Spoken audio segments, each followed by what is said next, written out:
I am Satish Kumar, Department of Computer Science and Engineering, Sri Sairam Engineering College. In this video, we are going to learn what are the various UP phases are available in the OOAD concept. Okay. Let us see the UP phases.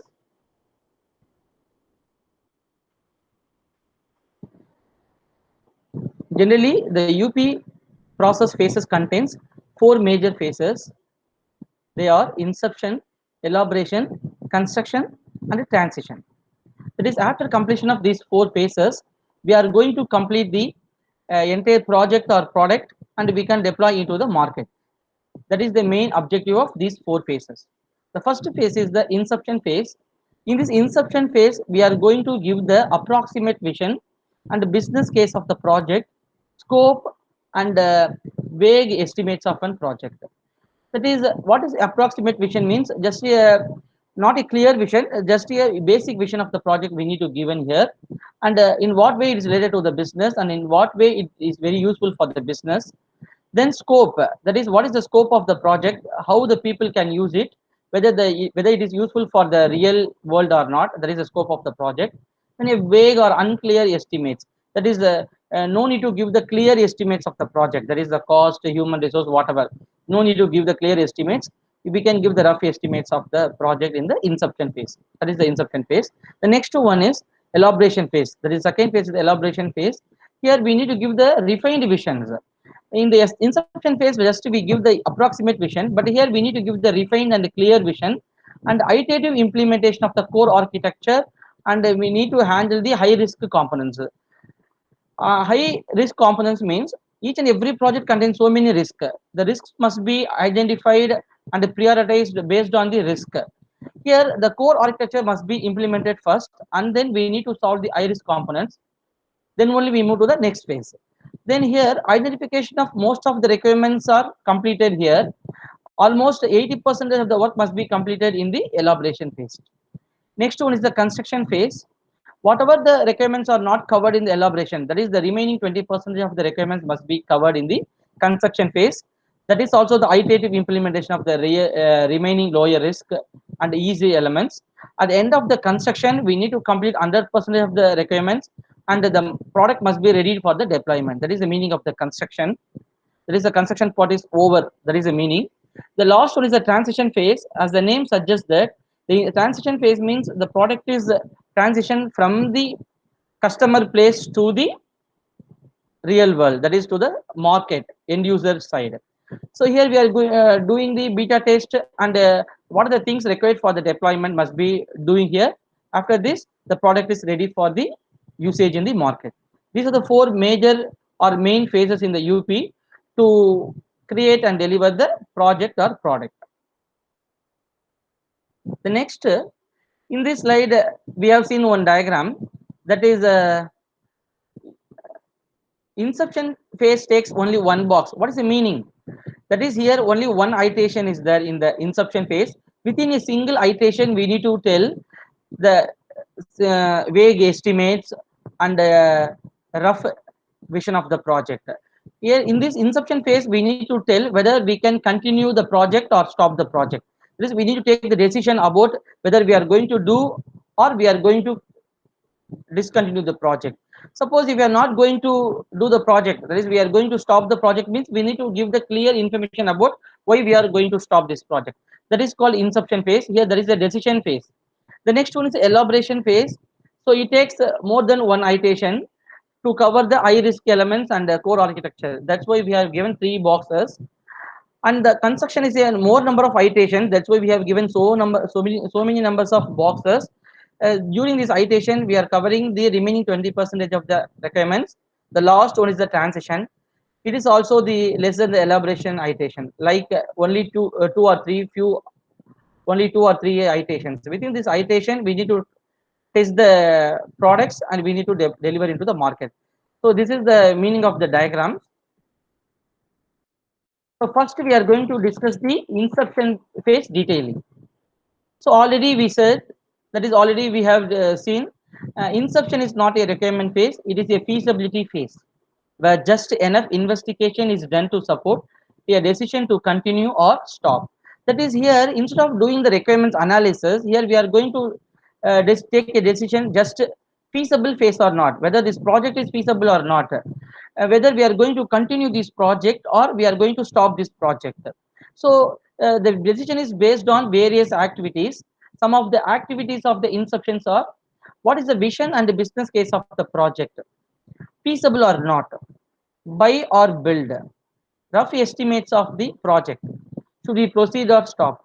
So here what we are going to do is, here whether it is feasible or not is take a decision is taking based on the cost, human resources, technology, and whatever the time limit, etc. Here if any one of the parameters not satisfied and not meet by the customer or the client, we cannot continue this project. That is the second one is buy and build the project. Buy and build means in this project there is in, if you take any project, it has many number of components. In all the projects we are not going to buy all the components or not going to build all the components. Some of the components we are going to build, some of the components are going to buy. So depends upon the compatibility or depends upon the comfort, that is how much cost we are investing for buy or build, which one is suitable, building or buying. So based on the decision we can go with the buy or build decision. And here we need to give the rough estimates of the project, no need to give the clear estimates. And should we proceed or stop decision also we need to take quickly. So that's why the inception phase takes only few weeks of time, that is only 1 or 2 weeks of time. So within the week of time we need to give the clear decision whether we are going to continue or stop. So in the elaboration phase we are not going to do much work. Here we are going to take the decision only whether we are going to continue the project or stop the project. That is called inception phase. Once we decided to continue the project, then we go to the elaboration phase, that is called the second phase. In this elaboration phase, we are going to concentrate on high risk elements and we are going to implement the core architecture of the components. For example, just to consider a car. Here, which one is the core element of the component? In car, the engine is the core element of the core element. So first, if you want to design a car, first we need to design a or implement the engine. If you design the engine, almost 80% of the works are over. So that is the meaning of elaboration. So we need to identify the core element architecture and we need to identify the high risk elements. That the two things must be implemented in the elaboration phase. That is, the high risk issues have been resolved here. Architectural core or skeleton is completed here, and most of the requirements are understood and implemented here. At the end of the elaboration, it is possible to more realistically estimate the remaining effort and the duration of the project. In the inception phase, we have given only the rough estimates, but whereas in the elaboration phase, we need to give the clear estimates of the project as well as the what are the remaining works are pending and how much time it will take to complete the remaining work. So almost everything is covered in the elaboration phase.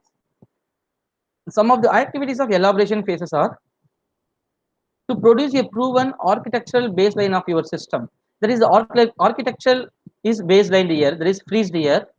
To evolve your requirements model to the 80% of completion point. That is 80% of the requirements are completed here. That is we are going to near the end of the project here. Next, to develop a project plan for the entire construction phase. Here we need to construct the project plan for the construction phase because the construction is the next phase. So whatever the plan for the construction phase must be ready in the end of the elaboration phase. Next, to ensure that the critical tools, process, standards, and guidelines have been put in place for the construction phase. So whatever the tools, processes, and standards and guidelines need for the construction phase, the things also created and ready in the elaboration phase. The next one is to understand and eliminate the high priority risk of your project. Here, high risk elements are identified and resolved. So then only we move to the construction phase. If these activities are completed in the elaboration, then we go to the construction phase. In this construction phase, see the name is the construction. So here we need to construct or complete the project. That is the meaning of the construction. Is the product stable or mature enough to be deployed to the user? Whether the project is stable or mature enough to deploy to the user, that is whether it's ready to deployment for the user, or the stakeholders are ready for the transition into the user community. Stakeholders means customers and various people involving in the projects are ready to deploy into the market user community. Then it emphasizes, that is giving importance for managing resources and controlling operations to optimize cost, scheduling, quality. This phase is broken into several iterations. So what is the meaning of managing resources? So whatever the resources need, it must be handled in this phase, and scheduling and the quality of the project must be ensured here. Some of the activities of constructions are develop and test the components. That is the component, all the components must be developed here, and the components must be tested against with the customer requirements. If everything is tested and fine, we can go for the deployment. That is the meaning of the first point. Then components require satisfying the use case scenarios and other functionality for the iteration are built. Unit and integration tests are done on components. So here, each and every component must be tested in the concept of unit testing. Once all the components are working fine means, then we can go for the integration testing. Integration testing means all the components are integrated as a single part and it's ready for the deployment. That is the unit and integration testing. Then assess the iteration. Satisfaction of the goal of iteration is determined. If everything is satisfied by the stakeholders, if stakeholders are satisfied to deploy to the market, then we go for a transition phase. In this transition phase, the product is put into the hands of the end user. That is, what is the meaning? The product is now can use by the end user, that is a market. It involves issues of marketing, packaging, installing, configuring, supporting the user community, making corrections, etc. That is, the marketing strategy must be created here, and the packaging, installation details, installation guidelines, whatever the user guidelines must be ready here. The product and artifacts of the previous iteration, and in particular a software product sufficiently mature to be put into the hands of the user. Whatever the documents and whatever the components must be ready here, and it must be mature enough to put into the hands of the end user. Then only the end user can ready to use. Some of the activities of the transitions are: test the product deliverable in the customer environment, fine tune the product based upon the customer feedback, deliver the final product to the end user and finalize end user support material, training customer service and providing helpline assistance. Because here we need to give the much importance to the customer environment. While using the product, if the customer feels any difficulties or if they want any assistance, they contact us. So that's why we here in this phase we need to create the customer service and providing helpline service, and whatever the guidelines the customer needs, it must be ready here. So after this transition phase, the product is in the hand of end user, that is in the market.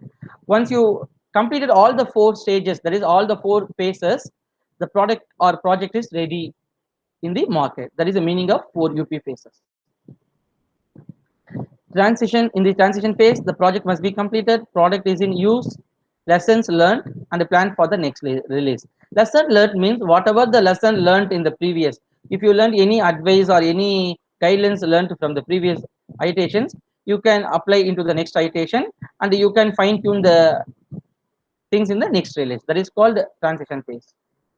Some of the artifacts in the 4 phases are: artifacts means documents, various documents we are using in the phases. Business modeling documents. This documents mainly contains the domain kind of terms, that is the terms related to the business. The business people only created these documents. Those who want to develop the project, they can refer the business document, that is called business modeling document. Then the requirement document. The requirement document contains what are the various requirements they are going to provide for the end user. That informations are available in the requirements documents. Mainly, the document contains the use case. The next document is the design document. The design documents only contains the diagrams, that is called UML diagrams. The various UML diagrams are available in the design diagrams. Those who want to get the clear information about the project by seeing the diagram, they can get the idea from the design model. The next one is the implementation document. The implementation document is nothing but a coding document. The document is mainly for implementation purpose. It contains the coding part. The last one is the test document. The test document contains the test plan and various test cases. Using these test documents only, we are going to test the various components we are created in the implementation phase. So these are the some of the documents we are going to use in a various UP phases. Here I have given some of the links in the YouTube. That is, if you want to get the more clear pictures or clear informations, you can go through or you can see these videos available in the YouTube. So thank you for watching this video. Once again, I thank you. Thank you.